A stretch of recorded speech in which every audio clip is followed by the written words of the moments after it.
Nitin Gadkari പെട്രോളിൽ ethanol കലർത്തിയപ്പോൾ ശരിക്കും ഒരാൾ മാത്രം സന്തോഷിച്ചിട്ടുള്ളൂ. അത് പുള്ളിയുടെ മകൻ തന്നെയാണ്, നിഖിൽ ഗഡ്കരി. കഴിഞ്ഞ ഒരു വർഷത്തിൽ ഈ നിഖിൽ ഗഡ്കരിയുടെ സിയാൻ അഗ്രോ എന്ന കമ്പനിയുടെ സ്റ്റോക്ക് പ്രൈസ് 18 ഇരട്ടിയായി 40 രൂപയിൽ നിന്ന് 750 രൂപ എത്തി.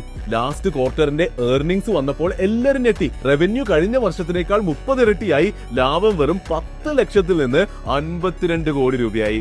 എന്നാൽ ഇതിന്റെ പിറകിലെ കഥ കുറച്ച് പ്രശ്നമാണ്. ശ്രദ്ധിച്ചൊന്ന് കേട്ടോ. നിതിൻ ഗഡ്കരി കുറെ നാളായി പെട്രോളിൽ എത്തനോൾ ബ്ലെൻഡിങ്ങിനെ പ്രൊമോട്ട് ചെയ്യുന്നുണ്ടല്ലോ. പെട്രോളിന്റെ വില കുറയും, ഇന്ത്യയുടെ ഇമ്പോർട്ട് ബില്ല് കുറയും, ഇതൊക്കെയായിരുന്നല്ലോ വാഗ്ദാനങ്ങൾ. ഇൻഫാക്ട് ഇതാ ഇപ്പോ പെട്രോളില് 20% എത്തനോൾ ആയിരിക്കുന്നു. പക്ഷെ പൈസ കുറഞ്ഞിട്ടുമില്ല, നാട്ടുകാരുടെ വണ്ടികൾക്ക് പ്രശ്നങ്ങൾ കൂടിയും വന്നിരിക്കുന്നു. അപ്പോഴാണ് ഇതാ സിയാൻ അഗ്രോ ശ്രദ്ധയിൽപ്പെടുന്നത്. പണ്ട് refined oil, hand wash liquid, soap പൊടിയൊക്കെയായിരുന്നു ബിസിനസ്.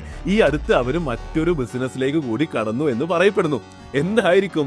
Ethanol manufacturing. അപ്പോ ഈ കമ്പനി എങ്ങനെ ഒറ്റ വർഷത്തില് 30 ഇരട്ടി സെയിൽസ് വർദ്ധിപ്പിച്ചു എന്ന ചോദ്യത്തിന്റെ ഉത്തരം ഇനി ഞാൻ പറഞ്ഞു തരണ്ടല്ലോ, നിങ്ങൾ തന്നെ ഗസ് ചെയ്തോളൂ. അതിശക്തം.